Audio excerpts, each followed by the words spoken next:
Hi, and welcome to Conservator's Corner. This is a video series devoted to exploring the care and research of the Detroit Institute of Art's collection. I'm Megan Major, the paper care specialist at the DIA. And I'm Brittanie Bondie, the paper care assistant. Here at the DIA, we have conservation labs devoted to the care of paintings, objects, paper, and textiles. To aid in the research and treatment of our collection, we also have a conservation scientist, an imaging specialist, a mount maker, a paper care specialist, and assistant. Today, we would like to virtually welcome you behind the scenes of the DIA. In the larger image in this slide, you can see Brittanie working on framing a photograph for an upcoming exhibition. And in the smaller image, I'm touching up a frame in the gallery. Workstations in the conservation department are busy spaces, and each conservator or specialist generally has several projects in progress at the same time. Megan, can you outline the responsibilities of the paper care specialist? The paper care specialist is responsible for managing the collection of prints, drawings, and photographs. This includes maintaining organization of the collection, integrating and housing recent acquisitions, documenting locations, and preparing artwork for exhibitions. Preparations include mounting, matting, and framing works on paper. In this talk, we will be outlining the mounting, matting, and framing process at the DIA. What is the mounting process like for paper and photographic objects? The paper care specialist works with curators to determine how an artwork should be presented. This determination will affect how a work of art is then mounted. Photographs are typically matted with a 1/4 inch border around the outside edge of an image. This allows for the photographic paper to be cornered in place on the backboard hidden behind the window mat. Cornering is the least invasive method for presenting a work on paper and will sometimes be used for prints and drawings. However, it is generally preferred to see the entire sheet of paper when presenting an original drawing. In such cases, we attach V-hinges made of Japanese paper using a water-soluble adhesive. These are hidden behind an artwork so that they are imperceptible to the viewer. In the image on this slide, hinges are being weighed down while the adhesive dries. Blotter paper is used to absorb any excess moisture. Let's look at some examples of different presentation styles. Here are 2 photographs by James Van der Zee. Taken in the early 20th century, they were then printed and mounted to boards in the 1970s. The photographs are mounted onto boards, which includes the artist's signature located here on the bottom right side of the photographs. These mounts are then cornered into place on the backboard. Moving on to the window mat. As Megan mentioned previously, photographic works on paper are generally presented with a 1/4 inch border around the edge of the image. In this case, however, in order to accommodate the artist's signature, the window mat is cut slightly larger. This small adjustment in the size of the window mat allows the image and the artist's signature to be in full view. Here's a drawing by Diego Rivera. As you can see, the drawing itself is close to the edge of the paper. Therefore, the paper needs to be shown in its entirety, otherwise we'd be covering the drawing and the mat board would come into contact with the media. Here you see that the window mat has a 1/4 inch border around the outside edge of the sheet of paper. V-hinges were used to create this float mount. Our next slide shows a print by the artist Tudlik. At the top of the paper, we see 3 hinges from a previous mount.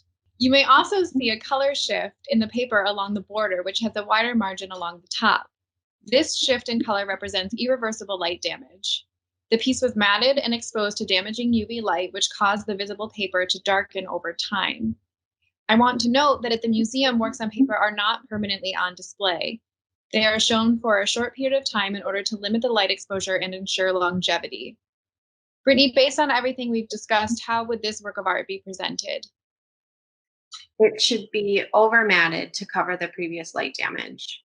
Over-matting this piece won't cover any of the media, yet it will hide any of the distracting flaws.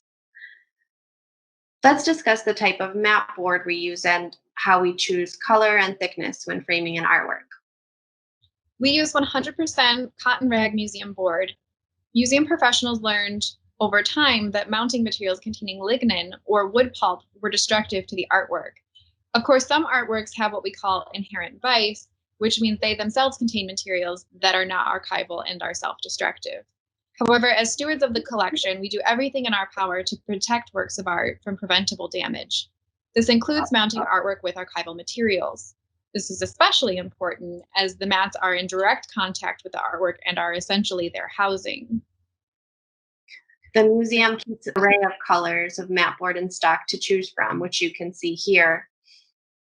There are a few classic colors that get chosen most often, but it's best to keep a wide variety of colors. The curator and paper colorists work together to choose a color that is most complementary to a piece. Sometimes a curator will same color mat board to be used for every single artwork in a show. This is generally true for exhibitions that include works of art that are new to a museum's collection. Thickness is determined by the dimensionality of a piece. Almost all works are matted with 4-ply mat board. However, if a piece has more depth, it will require an 8-ply mat or double the thickness. Megan, does everything need a window mat, or what are other options employed at the DIA for presentation of paper objects? Sometimes a curator will decide that an artwork should not be displayed with a window mat. The primary alternative for presenting a work on paper without a mat is to float it inside a frame, like we saw with the Diego Rivera drawing, but without the window mat. This can give an artwork an authoritative presence as an art object. A window mat does provide a barrier between the artwork and the glazing, so when an artwork is framed without one, we attach plastic spacers to the edges of the glazing to prevent it from coming into direct contact with the acrylic or glass. Here is an image of Robert Rauschenberg's Booster. This work is 77.5 inches high. Due to its size, the reasoning behind this presentation is practical as well as aesthetic, as the mat board is not readily available in this size. The second image that you see here is a detail of the artwork floated in the frame without a window mat. The backboard serves as its border. Great. Another example of an alternative presentation method was employed for the exhibition Lost and Found, Photographs from the DIA's Collection. So gator board, acrylic, and standoff mounts were the materials used to achieve this presentation of vintage snapshots. Since this was a temporary display consisting of so many small photographs, they were mounted onto the gator board using clear photo corners. The acrylic was then mounted over the piece with standoff mounts. Speaking of acrylic, could you discuss how different glazing options are decided? Most of our works on paper are glazed using a UV protective acrylic. This helps block damaging light to these fragile works of art. It is also preferable to use a non-reflective acrylic, particularly when presenting darker pieces, so the viewer does not see their own reflection staring back at them. The museum will use glass to frame works of art that contain friable media like pastels or charcoal. Can you explain why, Brittanie? Sure, because acrylic holds a static charge, especially when it's being cleaned. So this static charge could potentially pull the delicate media away from its paper substrate. The glass significantly reduces the static charge, preventing such an occurrence. Moving forward to framing, Megan, can you talk about how frame size is determined? The prints, drawings, and photographs department has standard size frames which most of our collection must fit into for display. The dimensions for these standard sizes are outlined on the current slide. The main factor for selecting frame size is the overall size of the paper. Image size then determines how large a window mat should be if one is being used. Whether the border around the piece is the window mat or the backboard, the minimum size is generally around 2 inches. What are some of the factors that help determine what frame style to use for any given piece? There are two main factors when selecting frame style, and they are one, the type of artwork, and two, the time period in which the artwork was made. So, for example, contemporary photographs will be likely framed in thin black or the thin white frame, which we saw on the previous slide, while a Dutch print from the 1600s would be framed in a style called Dutch ripple. We're focused on selecting the most appropriate frame style for the piece for an exhibition made up of similar works. What do you think are some of the most challenging aspects of matting and framing? Scale is the limiting challenge. When works on paper are oversized, they're more difficult to manage because of space constraints, maneuverability, and the additional materials required to house them. This photograph by Anna Gaskell is one of the largest in our collection. It's 73.5 inches tall and 90 inches wide. In the smaller image here, you can see the framed photograph in storage. To give you some perspective, the screen that it's on is nearly from the floor to the ceiling. And what would you say is one of the most interesting pieces you've worked on so far? One of the most interesting pieces I've worked on since becoming the paper care specialist is Romare Bearden's maquette for the large-scale mosaic Quilting Time. For those who don't know, a maquette is an artist's preliminary sketch of artwork. That's right. Bearden's maquette was requested to go out on loan and required a new mat and frame that would be suitable for travel. It may be difficult to ascertain from this photograph, but the piece is a collage mounted on a 1/4-inch thick board. Because of the thickness of the piece, we had to construct a sink mat, illustrated here. This allows the artwork in the back mat to be on the same plane.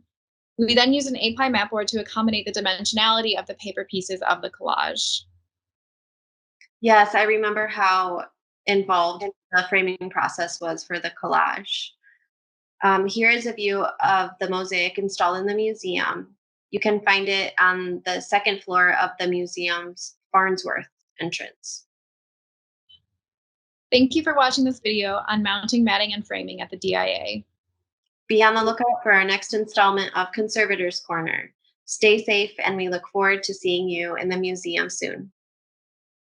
Bye. Bye.